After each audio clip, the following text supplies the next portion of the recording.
Your phone sends every prompt to a server thousands of miles away. Until right now.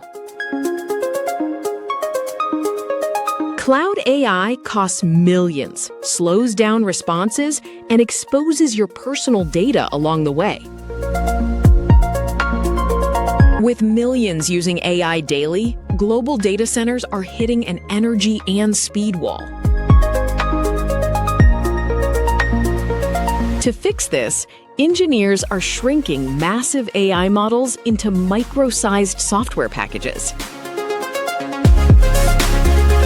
These tiny models fit directly onto a dedicated smartphone chip called an NPU. You get instant, private, offline AI in your pocket. Will your next phone have one?